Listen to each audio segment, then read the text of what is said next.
Good afternoon. I'm Dara Bunjon. I'm the food enthusiast here at J Moore Living.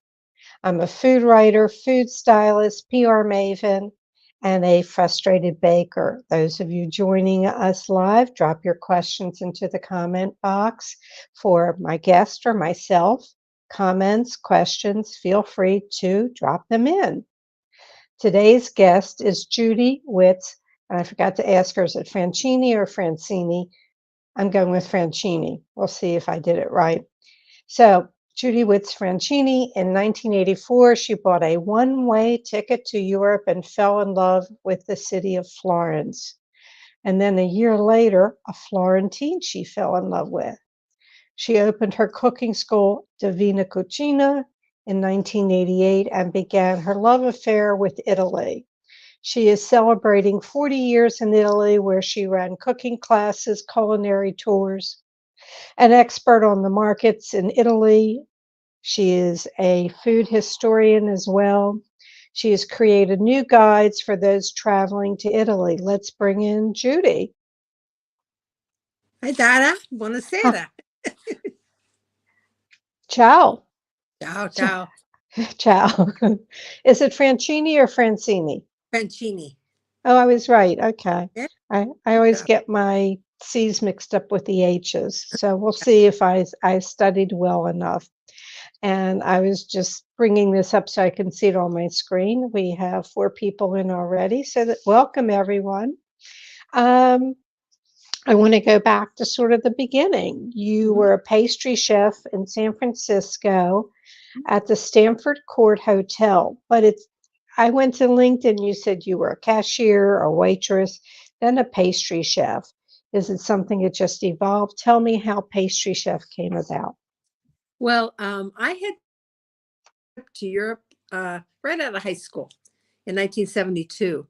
And I went to, London, Paris, Amsterdam, and a little bit more of England, and came back home. And I was addicted to Europe. I mean, I just loved traveling. I thought that was so exciting. And I came back. I was from Walnut Creek, California, kind of a small little suburban town. And then I came to Europe 2 other times, and every time I just loved it. And I was trying to figure out, how can I live in Europe? And I had taken a pastry class at Tante Marie's cooking school in San Francisco from Very a well known cooking very, school. very, very good. And so different chefs came through there.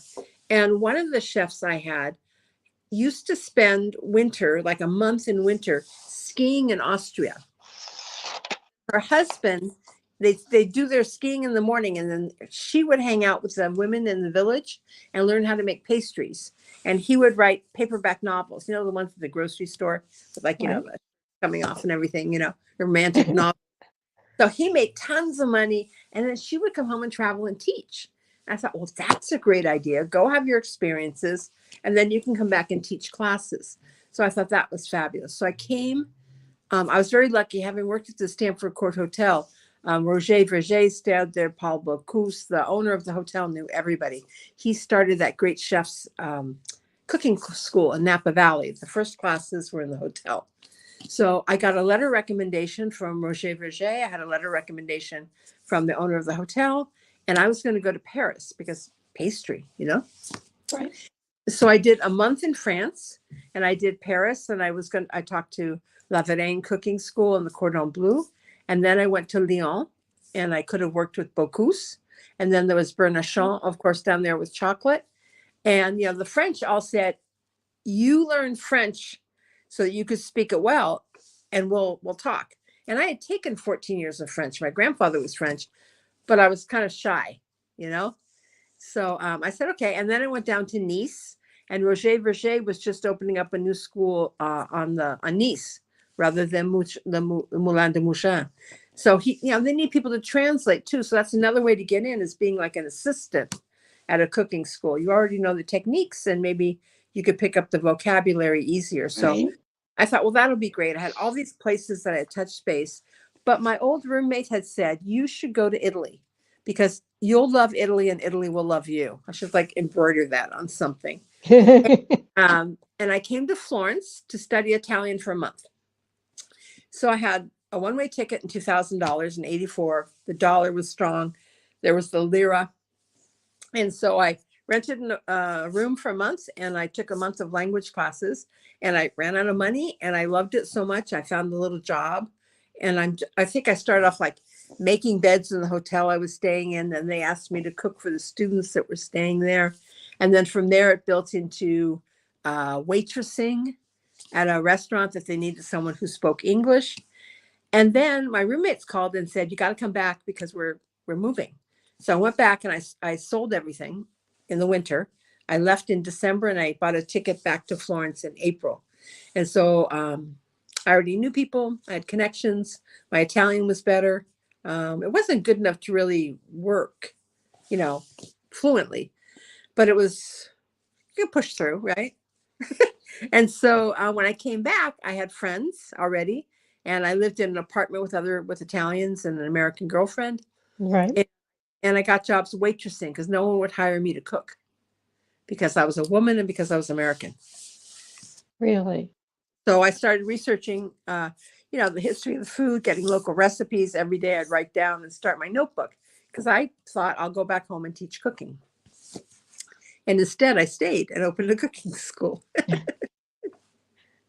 Yeah, but I mean, we were talking prior to the show. It took, in another language, Spanish, it took huevos Yeah. to do this. And I would say, we were talking that I met you once a number of years ago when I worked for Van Spices at an ICP conference, and you invited me to Italy. Mhm. And I went, I don't know, it's just, but it took so much. But your mother is well traveled. Why don't you tell us a bit about your lineage, as Well, they would say? my grandparents met in Shanghai, my mother's parents. My grandfather was born in Soissons, France, of a Turkish father and an English mother. I'll go slow here. Okay. He died when my grandfather was like 3 years old, and they moved to Constantinople, which is now Istanbul. Right. From there, apparently there were some political problems and they had to escape. And people from Istanbul went to Texas. Well, I don't know. So they went to Texas and he joined the American Army, which gave him citizenship. And they sent him to Shanghai because he spoke so many languages. So at 18 or 19 years old, he was sent to Shanghai. And he was helping with the building of the railroads. The American Army was building railroads in China. And my grandmother, her parents were from what is now called the Ukraine. She always said she was White Russian. And that didn't mean there was no Ukraine. So her parents, her father also worked for the railroads and moved and ended up in Shanghai. My grandmother was born in Tbilisi, Georgia. So I don't know where I'm from, but they spoke Russian. So she met my grandfather in like 1920 or something in Shanghai, 1919. They didn't speak the same language and they got married. My uncle was born in Shanghai, and I imagine my grandmother had trouble having babies because there's 6 years between her and her brother. And my grandmother got on a steamship and went to Portland, Oregon, had my mother, and 10 days later was back in Shanghai. So my mom was raised in Shanghai until they had to flee Shanghai when the war happened there. And so they were lucky because they went to Okinawa, they went to Japan, and then they ended up moving to America, where my uncle was already living in California. I like where it said that you didn't know American food, that your mother cooked with ginger and soy sauce. So those were the flavors that you knew growing up. I was telling you, bagels, and matzah, and my grandmother called bagels Russian donuts. And she toasted them and put butter and then halva on them. But yeah. Yeah. Well, I have so many notes here. So tell me how you met your husband. It's Andrea? Andrea, yeah, you're very Yes. good. So I had been living in a little village called Fiesole above Florence. Beautiful house, sharing it with a couple of Italians and an American girl, and beautiful view of the valley. It was gorgeous. And I was waitressing up there, and he was a cab driver. So he was like the only young guy in the piazza there to talk to. I was at the door of the restaurant, helping people and waiting tables. And so we knew each other. And then after work, sometimes I'd go to the little bar in the village and he would be there. Maybe 6 months, a year later or something, I had a girlfriend from San Francisco who had always hung out in the Italian section of San Francisco. And she had moved back to be with her boyfriend, who had left San Francisco because his father died and come back home. And when she got here, it had been too long and he had already moved. He wasn't here anymore. And so she needed a place to live. I had a boyfriend. I needed a place to live. I was going to open my cooking school. Everything was up in the air. And we ran into these two guys who said, oh, we have a nice big room in this beautiful apartment for rent. And it was right downtown Florence, a 13th century building. And originally I rented, Jan and I, my girlfriend, rented a room from the guy with frescoes with the cherub on the ceiling. It was Great. And I didn't realize he had a crush on me. He was too shy and he didn't speak English. And eventually we got together. The big joke is I only paid 1 month's rent. That's what people. But right. So.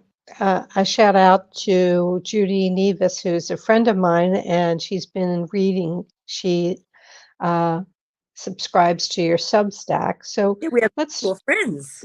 Yes, with Judy. Too. Yeah. All right.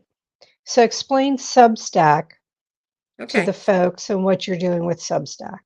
So I opened a website as soon as like internet came out, and then there were websites. And then you would do a newsletter and you would send out like once a month a newsletter. And I had to hire somebody and they had to write it in code and then they would publish it for me. And I didn't really have much interaction or control over that. And then eventually I went to WordPress for a blog. Then it was more of a blog that I could constantly be writing and updating and adding information and photos. And that was easy. And then all of a sudden, Substack appeared. And it was a platform, they said, for newsletters. Well, that's fun. And so basically now it's become its own freestanding, and I wouldn't say it's newsletters anymore. I say for creative writing and so many different things. So I moved my blog newsletter to Substack. So there's a lot that I put on there for free. And I still link back to all my things on my blog are still all for free. But I created a celebration of my 40th year in Florence and my 70th birthday. But I'm also doing like a culinary memoir right now. So I'm trying to share how I learned to be an Italian. The joke is like one recipe at a time. And that's how you do it. You sort of start and pick up the basics and then build on that. And the thing I think people really love about Italian cooking, especially maybe Florentine cooking, is that it's so simple. It's, 3 ingredients, 4 ingredients. There's really not sauces covering up everything. And having come from French training, butter and cream on everything, this is clean eating. And so, that's what I'm doing this year is that. So people can just sign up to be on my Substack free one. And if you want to join in, I give them my ebook, a downloadable ebook that I wrote. That was From the Market to the Table. When I had my cooking classes, my school was right in front of the Central Market, the San Lorenzo Market. So we would go to the market and we wouldn't have preset menus. And we would just find out what was in season and then come back and cook. Because the one thing I think I had a problem with when I was in America was you would pull out all your cookbooks and magazines, find the perfect recipe for the menu you wanted, and then go to the store and there was no salmon. And you'd plant the whole meal around salmon. So go find the ingredients, come home, get a glass of wine, and then look for your recipes. I'm sitting here and it's very interesting that Judy Nevis is on, Suzanne Mangini is on, and these are friends of mine from years ago when Bon Appetit had Epicurious. When it started.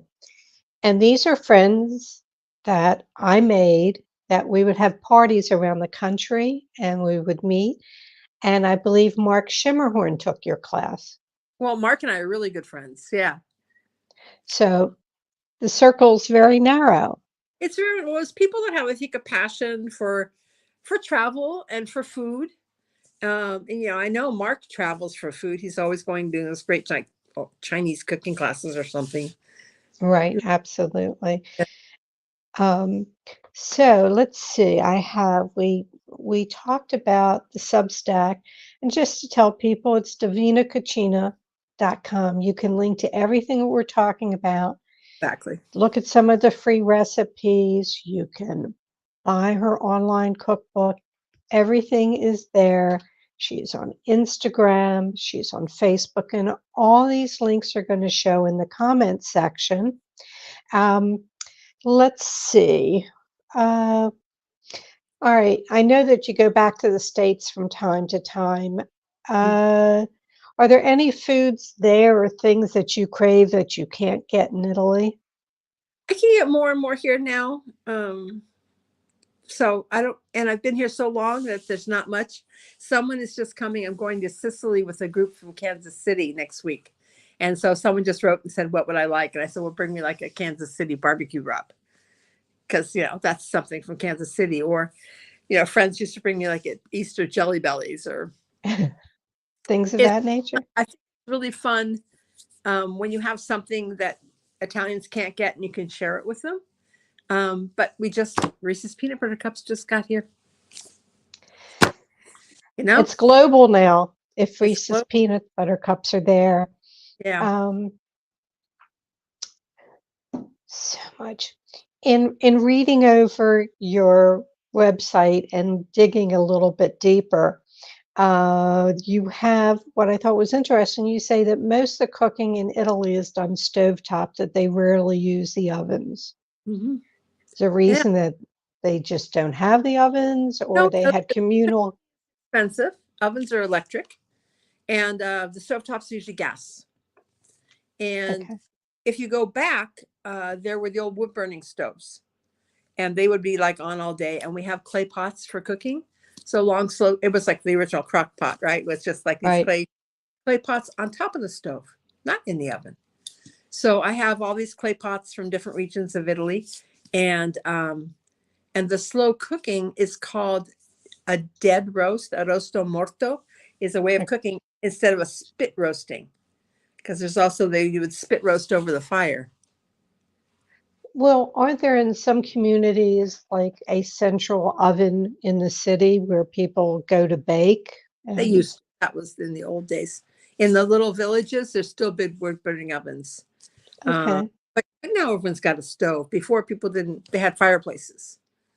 You know, it was, and we're talking, you know, because Italy was in the war. It was heavily bombed in the war and pretty much destroyed. The food was gone. People were poor. That when they talk about the cucina povera, the poor cuisine, people really, the Germans came in and were taking food from everybody, and people were just living on what they could forage from the ground. That's where you get that whole polenta culture of cornmeal mush, and it would be a big thing of mush and a little piece of meat, and whoever like ate all the cornmeal then would get to the meat in the center. So there wasn't maybe enough for everybody. Or there's visions, I have photographs of people that hang like a salted fish from the ceiling, and you would rub your bread on the fish to get the flavor, but no one would actually eat the fish. So when you look back at what people lived through the war, and that was recently, the people are finally dying off that lived through that, but people, it was very difficult. And then after the war, it didn't really start to get better until really the 60s or 70s, where kind of they rebuilt the cities and all that. But then you see the 80s is when I think tourism really started coming in and bringing money in. So, more tourists, more hotels, more restaurants. Food needs to be produced. People going out to restaurants, because often locals don't go out because now it's very expensive. You would go out maybe a Sunday lunch, but not every day. As you know, for in America, sometimes it's easier and cheaper to eat out than it is to cook. Yeah. So things have really changed. Well, we have, let's see, fun to see Liz Witts, it says, fun to see my sister live. Uh-huh. Sandra Colker says, I never knew that about a dead roast versus a roast that spins around the oven in an open fire. Oh, a mechanical spin rig. Right, Judy? Yeah, yeah. They have the original ones weren't electric. There was like Leonardo da Vinci actually invented this spit roaster thing. You pull the chain like a clock. It would go click, click, click, and the meat would slowly turn. And underneath it had a big copper pot called a ghiotona, where you put your potatoes and vegetables, and the meat drippings would gather on Cup there, and getting on roasted. that would cook that. Yeah. That's starting to sound really good. I, Now I'm getting hungry. um, I see that you had the former Californian expat now in Paris that you've been Okay, seeing recently, David Lebowitz. that was very fun. Yeah, We know each other from way back too, from ISDP. I met him there too. I was with Day Day Wilson talking Uh-huh. to her, and he came over. Pastry. Yes, I mean it's just we're all connected. Mhm. It's maybe it's 5 degrees of separation from Judy Witts Francini. Have you been, Uh, who's that supposed to be? Kevin? Who's five? Bacon. Have you been watching his Instagram? Yeah, he's adorable. I His love family is. life. Oh, Actually, I helped a friend out who was doing a special birthday for Barry Levinson's mother, and I was waiting tables. So I met Barry Levinson. uh-huh. So I'm there Yeah. already. I'm 1 degree. I'm one I- degree from. So you're connected. There you are. yeah. Um, we were talking earlier about some of the restaurants in Florence and how tourism has really, really grown, and the better times to go to Florence. And you don't want to go, what were you saying, September, October? Well, the whole thing is, it's all starting at Easter until maybe October is now high season. There's no low season except for winter. You have to, especially since COVID, it's really, I think everyone, all those years they couldn't travel, everyone's coming now. Everyone. It's really overly crowded. And you were saying too, when you were there, it was crowded. How many years ago? Now it's impossible. But still, it's Florence. It's beautiful. Italy's beautiful. Just you have to pace yourself. And we were talking. I said, like, don't go to the places that are on Instagram because they're the places everybody goes to. The big Parmesan cheese bowl and people making pasta and the show stuff. You're gonna have to wait. There's 6 million people in line. Right. Antico Panini. Okay, here's a secret for you. The guy that he opened in New York too with Joe Bastianich actually brought him over. It's a flatbread, the schiacciata alla Fiorentina is our Tuscan flatbread that has olive oil and salt on it. So it's soft, it's really delicious. It's served hot, and then it was an old wine bar we used to go to in Florence when his father owned it, and then he turned it into panini more than just little glasses of wine and snacks. Always been popular, always been crowded, and now he has maybe 5 in the city. 2 are opening up at the train station. So just don't tell anybody. A big one upstairs and then one downstairs. So you won't have to stand in the street with everybody else. But they're good panini. They're really good. And then you were talking about I Latini was one of the Right. first you went to, one of the first places I went to. And our trouble with that big 2-liter bottle of wine they put on the table. Explain that. I mean, I went, I'm not a drinker. I went with, this was 30 years ago. And they immediately pulled down a bottle of red wine. I said, I don't do red wine. So they pulled down the white wine, put it on the table. And as you said, don't worry about it. We only charge you for what you drink. Yeah, yeah. And so you drink because you think, know how much I drank because I had a big 2-liter flask put in front of me and it goes down the neck quite a bit and then it starts to open up. And I should probably drink at least till they can see what That I you drink. drink. It was a mess. You shouldn't be Yeah. allowed after that. You need someone to walk you home after you Latini. Yeah. Well, I will recommend to people that it's still there And when I was there, I was put at a communal table, which was somebody from Texas and somebody from Italy. And we all talked and we all had a good time. And it was there that I had ribollita for the first time. Delicious, huh? I literally made my variation of it last week because I went, oh, I have this, I have that. I don't have the black cabbage. What are they? Cavero? Carbonero. Yeah. Carbonero. Kale. Yeah. So, okay. So let's see. Let's see. Judy Nevis, the places in the train station, being very active here and communicating. Sandra Kolka, I always recommend a visitor hire a local guide at least the first day in a crazy crowded city like Firenze, and as a guide to skip the lines into the Uffizi Yeah. Mhm. Gallery. Yeah. Can you? Uffizi, yeah. You posted, I mean, just the details in the paintings. In the Uffizi, I Mhm. wanted to see Venus coming out of the shell because there was a chef, Yeah. because of Yeah. the long curls. He says, you remind me of Venus coming out of the shell. So I felt like I had to see it. It's gorgeous, Um, beautiful, but it's hard when you're being crushed by people and it's so crowded. Like one of my cooking friends who used to live in Mexico, San Miguel de Allende, is here right now, and she's at the museums and there's nobody. So Easter doesn't really comes at the end of the month right now. So there's still this little moment where you can get in without lines and not have crowds in the museums. well, I got a kick out of, I can't say it in Italian, but it's a phrase that says Christmas with family, Easter with friends. Yeah. And it's, Natale con I tuoi, Pasqua con chi vuoi. yeah, I would have never gotten that out. Yeah, Nope. it's kind of a cute concept, isn't it? Yeah, it is. I want to ask you on your Facebook page, Divina Cucina Tours. Was it tours? I forget. I have a lot of pages, so yeah, Yes, it was Divina Cucina Tours. or something. You have photographs of shopping list. Oh yeah, Michelangelo's shopping list. Isn't that great? It is, but you post other people's shopping lists. Did you start finding them and posting them? Tell me this, Yeah, why you keep posting various shopping lists. another Instagram account just for my shopping list. I should put Michelangelo's on there. It's called not my list with little underscores. Not my list. And I love shopping lists. They're just an insight into what people are buying and eating. And so usually when I go grocery shopping, people leave them in the cart or you find them on the ground or so I took them and started photographing them and posting some of them. I should really take the time and translate them, but I love the paper that they write them on. I love their handwriting.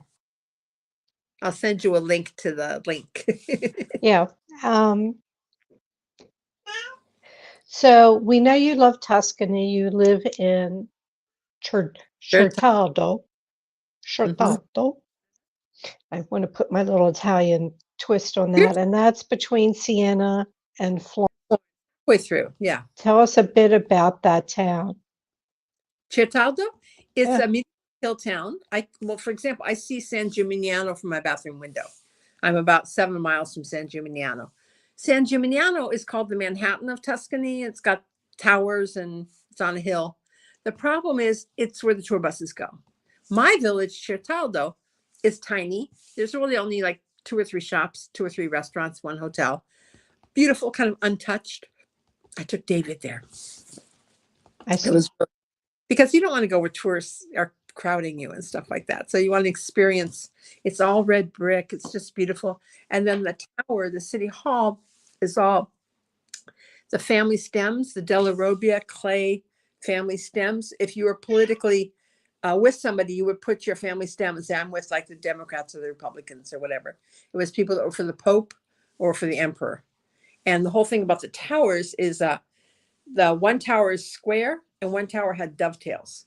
So from far away, you could see if you were coming to an enemy's property or your political friends, allies. Yeah. And so that's also why they knocked down the tower. So if I was for the Pope and I came in and I saw you were for the Emperor, I would come in and destroy your tower. So now it's my tower. So you take the kind of tops off or just break them down. So yeah, there's still a lot of untouched little villages and places where tour buses can't go. But Florence, you can't not come to Florence. You were planning Easter in Sicily, I believe, and you do have a passion for Sicily. And what is it about Sicily that fascinates you so much? To me, Sicily is a combination of the three countries I love the most. Years ago, I spent 4 months in Greece. So I was an art major originally in school. So I love Greece. I love Mexico, and I love Italy. So the Sicily was taken over by 14 different political parties and countries over the time. So some of the best Greek ruins are in Sicily. And then the Spanish had come there. So I find the cactus everywhere. And from the Spanish, they brought the chocolate. So there's a village in Sicily called Modica, which makes chocolate like they do in Oaxaca with the rough, because the Spanish brought it over. And so there's still the stone ground, rough sugar crystals in one village. So and it's still kind of untouched by mass tourism. And again, Italy everyone's in the country of Italy. Italians, a Tuscan is not a Sicilian. They're not from Naples. The regions still are tight. Italy only became a country in 1860 something. So people's minds, it's still very regional Italy. They don't really go out from their place very often. The younger kids now travel, but the culture, the food, like if I'm in Rome, I eat carbonara. I don't eat a carbonara in Florence. They don't do it right. You eat regionally. So I'm going to get my ribollita here, the papa pomodoro, the other bread soup. Our bread is horrible. There's no salt in it. But we don't just eat bread by itself. Our food is salty, and so we have the bread, and you soak up the sauces, or you make a panino, but you don't just eat a basket of bread. They don't really serve oil and dipping things before your meal because you're supposed to have a first course and the main course. So there's just different cultural nuances, I think, that each region does, and how they serve things and how you're supposed to eat. No spaghetti and meatballs. So there's an Italian American culture, and that came mostly from the families from Naples and Sicily that moved to America and then had to recreate their food with American ingredients. I don't know people here that put sugar in their tomato sauce, but American tomatoes tend to be more acidic, and they're made all year. The Italian tomatoes picked, vine ripened. The San Marzano, for example, is picked, vine ripened only when they're ripe. So they harvest all the bottom ones first, then they harvest more. It just falls apart when you cook it, and it tastes like summer. So, you might spend a little more, but you do less with it. So the whole thing about keep it simple, buy better ingredients if you can, and you don't have to add so much. You don't have to spend so much time because they'll just break down and be like grandma. Yeah. Let's see. Kelly Borsheim says hi from Reggio. Yeah, she's in a hill town. She's a sculptor. Okay. Let's see. Judy Nevis, when we visited Sicily, we had a fabulous Sunday meal at Acrea. Arciali. See, that's why I don't, at the little neighborhood restaurant, and just people are just chiming in. You're informing. You're a great teacher. You're a great historian, storyteller. So I'll remind people that they need to check in at your Substack, divinacucina.substack.com or divinacucina.com, and Facebook Divina Cucina tours, and Instagram Divina Cucina.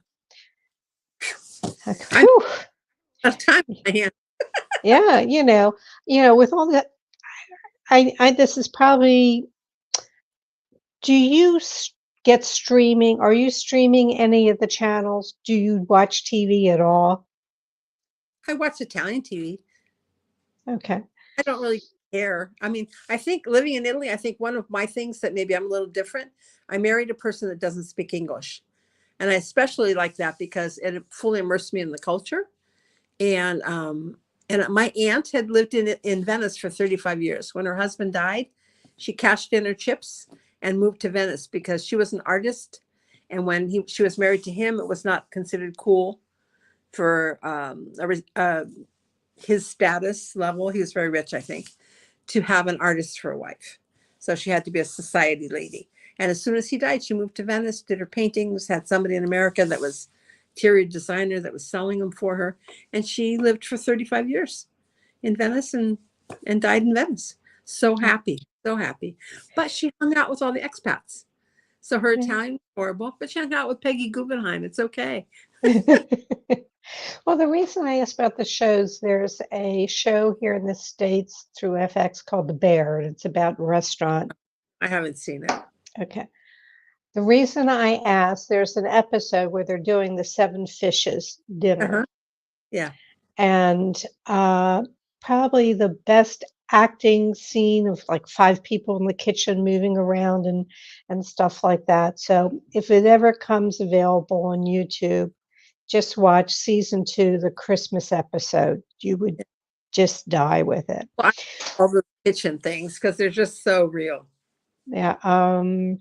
Let's see. I have so many, and tell people YouTube. There's also a Divina Cucina channel there, so you can watch some of her cooking instruction and interviews that she's done. She's done many of them. And I'm going down here. There's so much that I want to ask you. Okay, so what are people saying? You're the market maven. Well, I'm tired, but yeah, I used to do market tours. Okay, but as of this year, you know what's going on. What is at the markets right now in Florence? What are we to eat? You mean? Oh, delicious. Well, right now we're just getting out of winter into spring. I just had my first fava beans, fresh fava beans. I posted a picture of that with a spring cheese called Marzolino. That's a sheep's milk cheese that's only made now in March when the sheep are eating the new grass, and it has a whole different flavor. That's really good. Artichokes. We have artichokes in season right now. Asparagus, peas, lemons. The end of there's cauliflower and the cabbages. I just posted a picture of in the grocery store. It was so beautiful. The fennel. So I'm moving into we have the blood oranges from Sicily. So we do an orange and fennel salad from Sicily. Really delicious. Cauliflower. They mostly always eat vegetables twice cooked. So they would boil them once to cook them and then re-cook them in another way. So usually there's a Sicilian garlic, olive oil, chili pepper, toasted breadcrumbs that then you just everything, which can become a pasta sauce or a side dish. So I'm craving cauliflower right now. But I'm going to Bologna to meet my brother this weekend. He just arrived in Belgium. He married a girl from Belgium, so they're visiting her family. And we're going to rendezvous in Bologna. So that's Emilia Romagna food, the mortadella, Parmesan cheese, balsamic vinegar, tortellini, pasta. So that'll all be I'm going to fun. want to do when this is over is go eat something. I finished up my version of the ribollita, but I had made a huge amount. I just ate it every night because it tasted so good. I could talk to you forever, but I don't want to be on, take up all your time. So I just want to wrap up with my final questions and tell people to learn more, to connect with Judy. Divina Cucina, that's all you need to know. Put it in Divina Cucina Judy, and you'll get the right person. All right, so I ask at the end of the show, final questions. If you wake up tomorrow with a new talent, what would the new talent be? Painting. Just be able to paint, draw. I should probably say singing would be better, but I think I studied art. I like art. I doodle, and I've seen all these beautiful online classes about painting when you're outdoors. And instead of taking photographs, I studied photography. I think it'd be nice to have those beautiful watercolor sketchbooks, doodles, kind of memories. So I might move into that next. Well, that's something I'm doing now. I'm doing watercolors and I'm taking a drawing class. See, perfect. So, Oh, actually on Facebook, they have like these 30-second things on watercolors. It's just a simple thing. I save it, and that's my challenge that day to try to do what they're doing. Not saying it turns out, but I wanted to read that, if you put salt on a watercolor, it absorbs the moisture, so it gives it the star yeah, effect. yeah. All right. So, best bite you've had all week. We're oh gosh. I made my husband nachos. That was kind of fun. I Yeah. made chili, and I forget why I wanted to make the Mexican chili because we don't have tortillas really.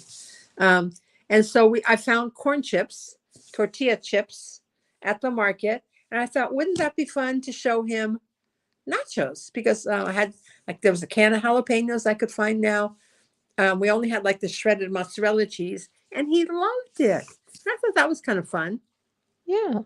That's great. If you wake up let's see, tomorrow morning we've done the new talent. So if you could tell your 18-year-old self, if you could give your 18-year-old self a piece of advice, what would it be? Buy a house. Don't spend all your money. Save money. I spent so much money, as not as a kid. When I started working in the restaurant business, and you had tips when you're waitressing and stuff, we'd go out after work and just, the Bay Area. We'd drink it all. We'd party, traveling. I didn't really ever buy a lot of things, I don't think, but probably spent too much money when I could have bought myself like a villa in Tuscany right when I moved here or something. That would have been smart. I came 30 years old. It was okay. What I'm going to suggest to you, Judy, because there's a lot of comments coming in here, that once the show ends, I'm going to send you links to the show, but you'll see the comments and you can go in and respond to all of them. But Judy Nevis says, I want to see your paintings. Not yet, Judy. Not yet. Well, that I've done. I can show you my etchings. I've taken classes in making marbleized paper, bookbinding. I did etching class, so I can show her my etching. Yeah, you should do that. And let's see. What didn't I ask you that I probably should have? I don't know. I think we did good. I think we did really good. Yeah, covered it all. The place besides Sicily I would tell people to go is like Puglia. I really love. They're ready for independent tourism, and it's still so original. Beautiful little villages, fabulous food that you may never have seen. And I still haven't been really to the Marche a lot, which goes on the coast. And then I haven't been to Abruzzo, and I may not get there, but Domenica Marchetti, she's from Abruzzo. She posts a lot from there. The food looks wonderful. There's so many places you can go that aren't the big four. Yeah, well, I loved it. Florence twice. I've done Rome. I've done Sorrento, and up north, of course, did Venice, and then can't even think of the name of the town, but it was like Maggiore, so it was up there. So that was a nice tour. Judy, thank you. This has been a pleasure, and maybe as time goes on, you feel like coming on again. Love to have you. Anytime you want to talk about anything, I'm here. All the best of the holiday season. Thank you for joining us. Thank you so much. It was great. It feels like I'm hanging out with the girls. Yeah, right. You are, and it is March. It's Women's Month. So Yeah, well, March 8th, yeah. yes. Ladies' Day. And here I think it's too, it started out, everyone thought it was like give you flowers and stuff like that, but it's so political.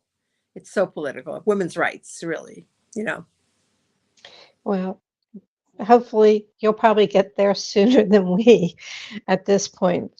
Political situation here is Yeah. horrible. I might be coming to visit you permanently. There's a lot of women who come here and live now because of also how, like, my mom was a widow. My dad died when I was young.